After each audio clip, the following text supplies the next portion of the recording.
તો વિદ્યાર્થી મિત્રો, આજે આપણે ચર્ચા કરીશું એના વિદ્યુતભારનું વિદ્યુત ક્ષેત્ર એના પછીનું ઉદાહરણ એટલે ઉદાહરણ નંબર 12ની આપણે વાત કરવાની છે. તો ઉદાહરણ 12ની રકમ આ રીતની છે, તમે જોઈ લો. અહીંયા તમને શું કહ્યું છે? એક વિદ્યુત ક્ષેત્ર ધન એક્સ માટે ધન એક્સ દિશામાં અને સમાન છે. વિદ્યુત ક્ષેત્રની દિશા ધન અક્ષ માટે ધન દિશામાં છે અને ઋણ એક્સ માટે ઋણ દિશામાં તેટલા જ મૂલ્યનું સમાન છે. એટલે એક્સ અક્ષની ધન દિશામાં પણ સમાન રીતે આગળ વધે છે અને એક્સ અક્ષની ઋણ દિશામાં પણ સમાન રીતે છે. એ એક્સની કિંમત 0 કરતાં મોટી હોય તો વિદ્યુત ક્ષેત્રનું મૂલ્ય કેટલું લેવાનું? 200 I કેરેટ ન્યૂટન પ્રતિ કુલમ. એક્સની કિંમત 0 કરતાં નાની હોય ત્યારે એની કિંમત કેટલી લેવાની? -200 I કેરેટ ન્યૂટન પ્રતિ કુલમ. હવે 200 સેન્ટીમીટર લંબાઈ અને 5 સેન્ટીમીટર ત્રિજ્યાના નળાકારનું કેન્દ્ર ઉગમ બિંદુ ઉપર હોય અને એક્સ અક્ષની દિશામાં હોય, જેથી એક સપાટી 10 સેન્ટીમીટર અંતરે હોય અને બીજી સપાટી -10 સેન્ટીમીટર અંતરે હોય. તો દરેક સપાટીની બાજુઓમાંથી બહાર આવતું ફ્લક્સ શોધો, નળાકારની વક્ર સપાટીમાંથી બહાર નીકળતું ફ્લક્સ શોધો અને નળાકારની અંદર કુલ કેટલો વિદ્યુતભાર છે તે શોધો. તો એ નળાકારનો અક્ષ એક્સ અક્ષ લેવાનો. અડધો ભાગ કઈ બાજુ હોય? ધન દિશામાં. અડધો ભાગ ઋણ દિશામાં હોય એવો તમારે એક નળાકાર લેવાનો. તો અહીંયા આપણે એની આકૃતિ દોરીએ તો આવી મળે. તો ઉદાહરણ નંબર 12ની આપણે આકૃતિ દોરી દઈએ. તો આવો એક નળાકાર આપ્યો છે.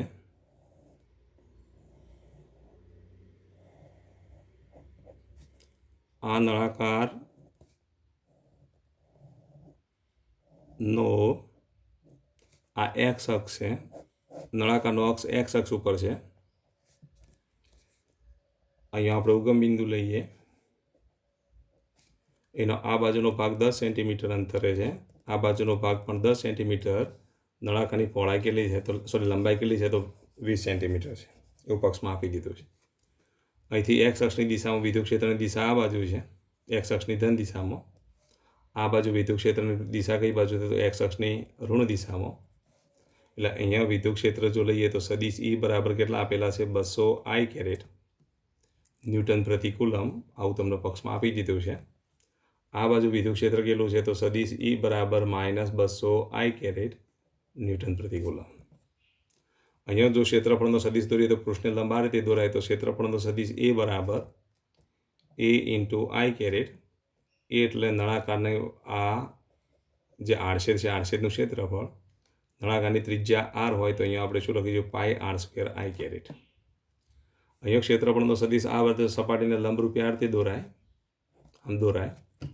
એટલે ક્ષેત્રફળનો સદિશ આપણે સદિશ A લઈએ તો સદિશ A બરાબર એક્સ અક્ષની ઋણ દિશા હોવાથી -AI કેરેટ લખાય. એક્સ અક્ષની ઋણ દિશા એટલે -AI કેરેટ.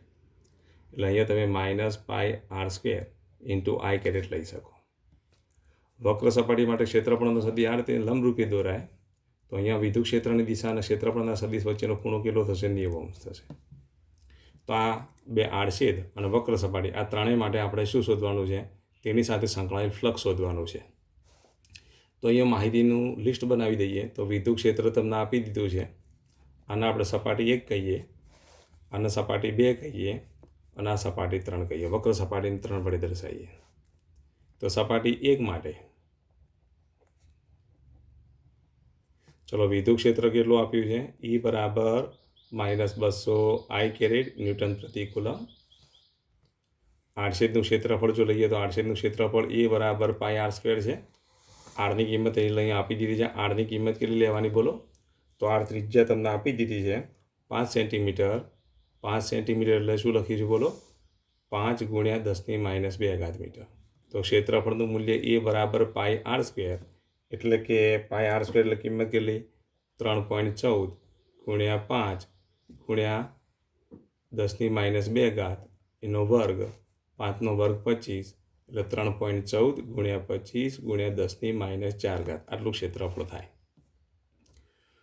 હવે આની સાથે સંકળાયેલ ફ્લક્સ શોધવાનું છે. સંકળાયેલ ફ્લક્સનું સૂત્ર લઈએ આપણે આને φ1 વડે દર્શાવીએ. φ1 બરાબર શું લખીશું?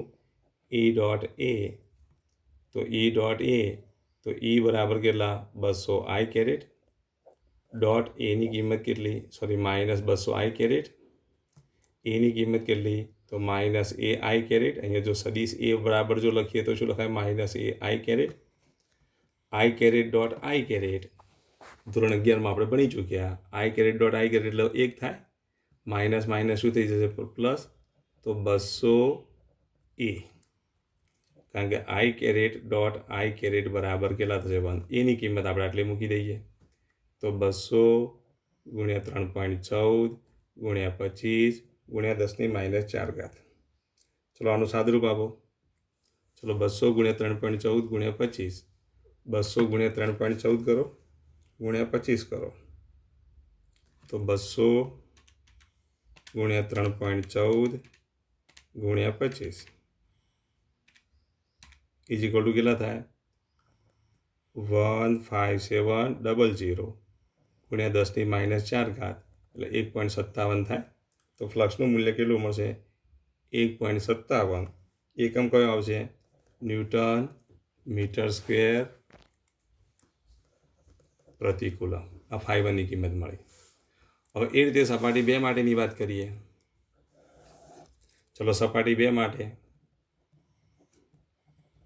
તમે જાતે પ્રયત્ન કરો તો સપાટી 2 પ્રમાણે તે જ પ્રમાણે હું અહીંયા લખી દઉં તમારે જાતે ગણવાનું તે જ પ્રમાણે સપાટી 2 માટે ફ્લક્સ ફાઈ2 બરાબર કેટલા મળશે 1.57 ન્યૂટન મીટર સ્ક્વેર પ્રતિ કુલમ કેમ આટલું મળે તો અહીંયા વિદ્યુત ક્ષેત્રનું મૂલ્ય કેવું છે ધન છે તો ક્ષેત્રફળના સદિશ પણ કેવો છે ધન છે એટલે આઈ કેરેટ ડોટ આઈ કેરેટ એટલે 1 થઈ જશે અહીંયા માઇનસ માઇનસ જે રીતે પ્લસ થાય છે એમ અહીંયા તો સીધું પ્લસ મળી જશે અહીંયા તો સીધું પ્લસ થાય છે ને તો પછી છેલ્લે ગુણાકાર તો આ રીતે જ કરવાનું થાય અને આ રીતે કરવાનું થાય તેનું મૂલ્ય કેટલું મળે 1.57 ન્યૂટન મીટર સ્ક્વેર પ્રતિ કુલમ મળે હવે સપાટી 3 એટલે કે વક્ર સપાટી માટે તો વક્ર સપાટી માટે આપણે φ3 લઈએ φ3 બરાબર જો લખીએ તો E ડોટ એ પણ E ડોટ એ બરાબર તો E એ cos θ લખાય અને થીટાની કિંમત અહીંયા કેટલી છે જુઓ તો 90 અંશનો ખૂણો બનાવે છે માટે અહીંયા આપણે જો લખીએ તો શું લખીશું બોલો E a cos 90 ની કિંમત 0 એટલે E a × 0 બરાબર 0 તો φ3ની કિંમત 0 માટે કુલ ફ્લક્સ લઈએ ધેરફોર કુલ ફ્લક્સ ફાઈ બરાબર φ1 વત્તા φ2 વત્તા φ3 φ1ની કિંમત 1.57 વત્તા 1.57 વત્તા 0 1.57 વત્તા 1.57 0 તો કેટલા થશે 3.14 ન્યૂટન મીટર સ્ક્વેર પ્રતિ કુલમ થાય તો આપણા ફ્લક્સની કિંમત મળી શું મળી ફ્લક્સની કિંમત તો આટલું ફ્લક્સ સંકળાયેલ છે તો આમ નળાકાર સાથે સંકળાયેલ ફ્લક્સ આટલું છે તો હવે નળાકાર સાથે ઘેરાયેલો વિદ્યુતભાર શોધવાનો છે તો નળાકાર સાથે ઘેરાયેલો વિદ્યુતભાર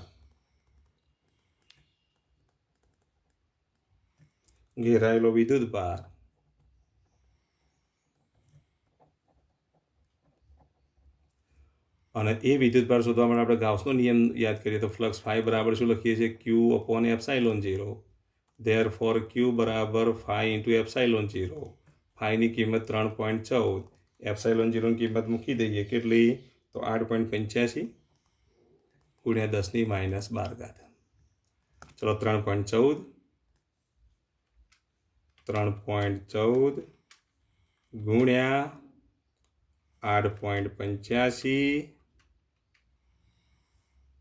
બરાબર કેટલા મળશે 27.78 ગુણ્યા 10 માઇનસ કેટલી ઘાત થશે 12 ઘાત તો આના બરાબર જો લખીએ તો 2.78 કારણ કે 8 કાપો એટલે 1 પોઈન્ટ અહીંયા વધારી દઈએ એટલે કેટલા થાય 2.78 ગુણ્યા 10 માઇનસ 11 ઘાત કુલમ આટલો વિદ્યુતભાર નળાકારની અંદર સંકળાયેલો હશે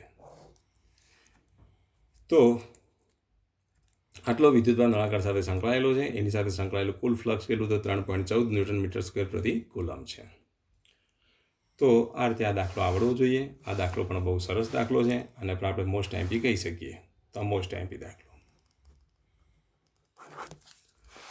હવે આપણે વાત કરીશું એના પછીના દાખલાની તો ઉદાહરણ નંબર અહીંયા આપણે લઈએ. તો ઉદાહરણ નંબર 13ની વાત કરીએ. ઉદાહરણ 13માં એવું આપેલું છે કે પરમાણુ માટેનો પ્રારંભિક મોડેલમાં ઝેડી વિદ્યુતભાર ધરાવતું એક ધન વિદ્યુતભારિત બિંદુવત ન્યુક્લિયસ છે. તેની આસપાસ 8 ત્રિજ્યા સુધી નિયમિત ઘનતામાં ઋણ વિદ્યુતભારો વડે ઘેરાયેલું છે. એટલે કે આસપાસમાં ઇલેક્ટ્રોન અહીંયા ઘેરાયેલા છે. તો સમગ્રપણે પરમાણુ તટસ્થ છે. પરમાણુમાં જેટલો, કારણ કે ન્યુક્લિયસમાં જેટલો ધન વિદ્યુતભાર હોય તેટલો એના ફરતે શું હોય તો ઇલેક્ટ્રોનનો ઋણ વિદ્યુતભાર હોય. એટલે આખા પરમાણુની જો વાત કરીએ તો પરમાણુ એ વિદ્યુતની દ્રષ્ટિએ કેવો કહેવાય? તટસ્થ કહેવાય. તો આ મોડેલ માટે ન્યુક્લિયસથી આર અંતરે વિદ્યુત ક્ષેત્ર શોધો. તો જો આ એક પરમાણુ આપેલો છે, આ પરમાણુનો ન્યુક્લિયસ છે. આ ન્યુક્લિયસથી આર અંતરે, એટલે કે અંદરની બાજુ, પરમાણુની અંદરની બાજુએ તથા બહારની બાજુએ તમારે વિદ્યુત ક્ષેત્ર શોધવાનું છે. અને પરમાણુની સપાટી પર વિદ્યુત ક્ષેત્ર શોધવાનું છે. એટલે આટલું યાદ રાખો. એક બિંદુ પી આગળ, એક બિંદુ ક્યુ આગળ અને બીજું બિંદુ આર આગળ. અહીંયા પણ વિદ્યુત ક્ષેત્ર શોધવાનું, અહીંયા પણ વિદ્યુત ક્ષેત્ર શોધવાનું, અહીંયા પણ વિદ્યુત ક્ષેત્ર શોધવાનું. એટલે પરમાણુની અંદરની બાજુ વિદ્યુત ક્ષેત્ર શોધો, પરમાણુની બહારની બાજુ વિદ્યુત ક્ષેત્ર શોધો અને પરમાણુની સપાટી પર વિદ્યુત ક્ષેત્ર શોધો. આ એનું ન્યુક્લિયસ એ બિંદુ વચ્ચે, આટલું યાદ, આ બિંદુ છે એવું વિચારી લેવાનું. આ ન્યુક્લિયસ એ બિંદુ વચ્ચે એવું લખ્યું છે, બિંદુવત ન્યુક્લિયસ. એટલે આ બિંદુ ભલે મોટું દેખાતું પણ આ બિંદુ વચ્ચે એવું વિચારી લો. એટલે અંદરની સપાટી, આ બહારની સપાટી. તો આ બિંદુવત ન્યુક્લિયસની અંદર રહેલો વિદ્યુતભાર કેટલો છે? તો ધન વિદ્યુતભાર ઝેડી છે. તો આ બિંદુવત ન્યુક્લિયસની અંદર રહેલો વિદ્યુતભાર કેટલો છે? તો ઝેડી છે એવું પક્ષમાં આપી દીધું છે. તો અંદરની બાજુ સપાટી પર ને બહારની બાજુ આપણે વિદ્યુત ક્ષેત્ર શોધવાનું છે. તો અંદરની બાજુ એટલે અહીંયા કેટલો વિદ્યુતભાર હશે? આના માટે વિદ્યુત ક્ષેત્ર શોધવા માટે આટલા ઘેરાયેલા પ્રદેશમાં કેટલો વિદ્યુતભાર હશે એ આપણે શોધવો પડે. હવે અહીંયા કેટલો વિદ્યુતભાર છે એ શોધવો હોય તો જો ધન વિદ્યુતભાર તો તમને ખબર છે ઝેડી જેટલો છે, પણ આટલા વિસ્તારમાં રહેલો ઋણ, આટલા વિસ્તારમાં આવેલા ઇલેક્ટ્રોન જોવા પડે. આટલા વિસ્તારમાં જેટલા ઇલેક્ટ્રોન હશે એટલા વડે ઋણ વિદ્યુતભાર મળશે. તો આટલા વિસ્તારનું તમારે શું બનાવવું પડે? ગાઉસિયન પૃષ્ઠ બનાવવું પડે. આ ગાઉસિયન પૃષ્ઠની અંદર કેટલા ઇલેક્ટ્રોન છે ને એનો કેટલો વિદ્યુતભાર છે શોધવો પડે.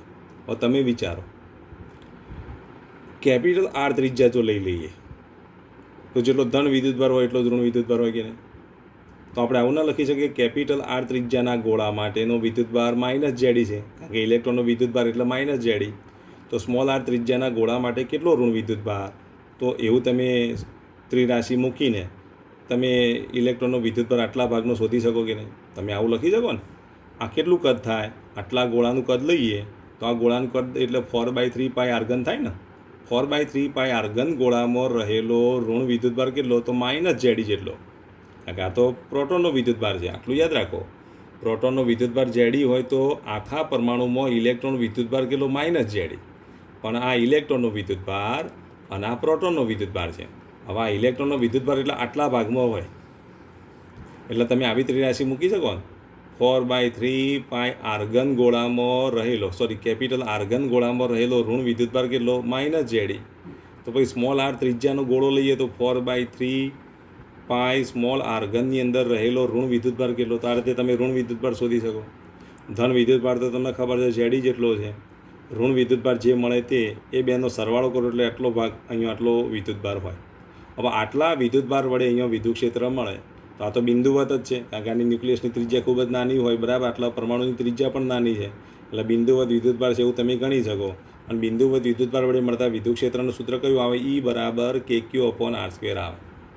તો પહેલું કામ આપણું કયું હશે બોલો? તો પહેલું કામ આપણે પરમાણુના અંદરની વાત કરીએ તથા આ રીતે આકૃતિ દેખાય છે ને, અને આ રીતે રાખીએ, બરાબર. એટલે તમને દેખાય આવે. તો જો પહેલી વાત તો એ કે પરમાણુના અંદરના વિસ્તાર માટેની વાત કરીએ. તો પરમાણુના અંદરના વિસ્તાર માટે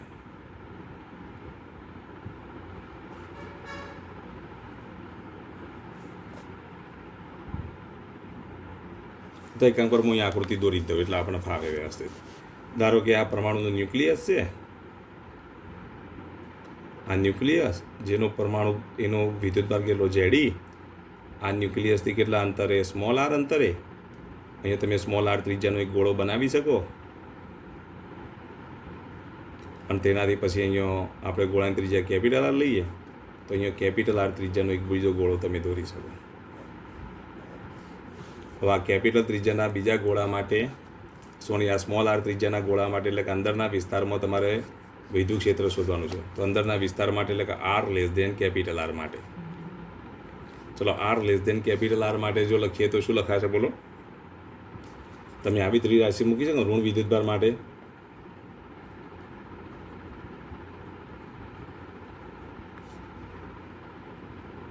શું લખશો બોલો?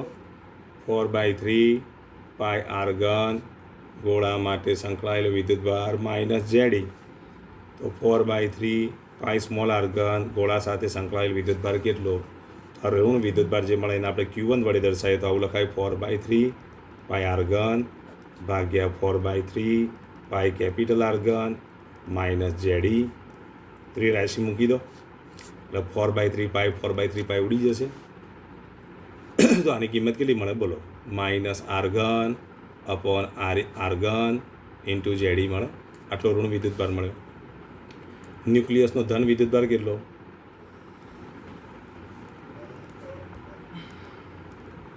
તો ન્યુક્લિયસનો ધન વિદ્યુતભાર Q2 બરાબર તો જેડી છે. આખું ન્યુક્લિયસ આમાં તો આવી જાય છે. ન્યુક્લિયસ પરનો વિદ્યુતભાર કેટલો? તો જેડી, જ્યાં જેડ એ પરમાણુ ક્રમાંક છે. તો પછી આર અંતરમાં, સ્મોલ આર અંતરમાં એટલે કે ગાઉસિયન પૃષ્ઠમાં કુલ વિદ્યુતભાર કેટલો થશે? તો કુલ વિદ્યુતભાર Q બરાબર શું લખીશું? Q1 વત્તા Q2. Q1ની કિંમત અને Q2ની કિંમત મૂકી તો Q2ની કિંમત જેડી, Q1ની કિંમત આર ઘન અપોન કેપિટલ આર ઘન ઇન્ટુ જેડી. જેડી કોમન કાઢો તો 1 માઇનસ આર ઘન અપોન કેપિટલ આર ઘન. તો આર અંતરે આટલો વિદ્યુતભાર છે. ચલો ખબર પડી? તો આટલા વિસ્તારની અંદર આખા ન્યુક્લિયસની વાત નથી કરતો, ખાલી માત્ર આટલા વિસ્તારમાં રહેલો કુલ વિદ્યુતભાર કેટલો થાય? જેડી 1 માઇનસ આર ઘન અપોન કેપિટલ આર ઘન છે. ચલો વિદ્યુતભાર આટલો છે તો પછી વિદ્યુત ક્ષેત્ર કેટલું મળશે? તો E બરાબર કઈ સૂત્ર આવશે? KQ upon R square. તો અહીંયા આપણે લખી દઈએ K અપોન આર સ્ક્વેર અને Qની કિંમત મૂકી દઈએ જેડી 1 માઇનસ આર ઘન અપોન કેપિટલ આર ઘન. હવે જુઓ આર સ્ક્વેરના અંદર ગુણી કાઢીએ તો શું થશે? જેડી ઇન્ટુ કે. આર સ્ક્વેરના અંદર ગુણીએ તો 1 અપોન આર સ્ક્વેર. અહીંયા આર સ્ક્વેરને ગુણીએ તો આર ઘનના આર સ્ક્વેર ઉડી જશે ને, તો એક આર રહેશે તો આર અપોન આર ઘન. તો આમ પરિણામી વિદ્યુત ક્ષેત્ર કેટલું મળશે? તો આટલું વિદ્યુત ક્ષેત્ર મળે. JD into K 1 upon R square minus 1 upon R ઘન. તો આમ પરમાણુના અંદરના વિસ્તારમાં રહેલો વિદ્યુત ક્ષેત્ર તો અંદર આર અંતરે મળતું, અહીંયા પરમાણુના કેન્દ્રથી આર અંતરે મળતું વિદ્યુત ક્ષેત્ર કેટલું? તો JD into K 1 upon R square minus R upon R ઘન જેટલું થાય. ચલો ખ્યાલ આવી ગયો.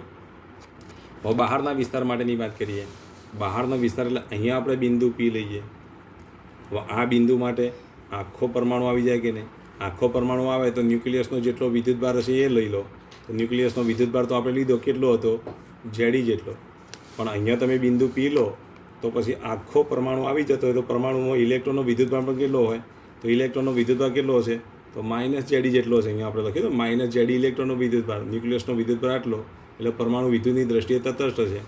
આખો પરમાણુ અંદર આવી જાય તો એનો કુલ વિદ્યુતભાર કેટલો થાય? તો પરમાણુનો કુલ વિદ્યુતભાર શૂન્ય છે એટલે Q બરાબર 0. અને Q 0 હોય તો વિદ્યુત ક્ષેત્રના સૂત્રમાં કિંમત મૂકો તો વિદ્યુત ક્ષેત્રનું સૂત્ર કયું છે બોલો? તો KQ અપોન આર સ્ક્વેર. અહીંયા Qની જગ્યાએ 0 મૂકી દો તો પછી વિદ્યુત ક્ષેત્ર કેટલું મળે? શૂન્ય મળે. તો બહારના વિસ્તાર માટે, પરમાણુના બહારના વિસ્તાર માટે, તો પરમાણુના બહારના વિસ્તાર માટે આર ગ્રેટર દેન આર થશે. તો એ વખતે પ્રોટોનનો વિદ્યુતભાર એટલે કે ન્યુક્લિયસનો વિદ્યુતભાર કેટલો? જેડી. બધા જ ઇલેક્ટ્રોન આવી જશે. આખું ન્યુક્લિયસ અંદર આવી જાય છે. ગાઉસિયન પૃષ્ઠની અંદર આખું ન્યુક્લિયસ આવી જતું હોય તો પછી ઇલેક્ટ્રોનનો વિદ્યુતભાર પણ કેટલો થાય બોલો? તો ઇલેક્ટ્રોનનો વિદ્યુતભાર પણ શું લઈશું? Minus JD. અને પરમાણુ પાછું વિદ્યુતની દ્રષ્ટિએ તટસ્થ એટલે કુલ વિદ્યુતભાર Q બરાબર કેટલો થાય? 0. અને કુલ વિદ્યુતભાર શૂન્ય તો પછી વિદ્યુત ક્ષેત્ર E બરાબર KQ અપોન આર સ્ક્વેર. તો K upon R square into 0 બરાબર શું થશે? 0. તો આમ પરમાણુની બહારના વિસ્તારમાં મળતું વિદ્યુત આર અંતરે મળતું વિદ્યુત ક્ષેત્ર કેટલું? શૂન્ય. તો ભાઈ સપાટી માટે પણ એ જ થશે. સપાટી પર પણ કુલ વિદ્યુતભાર શૂન્ય છે એટલે પરમાણુની સપાટી માટે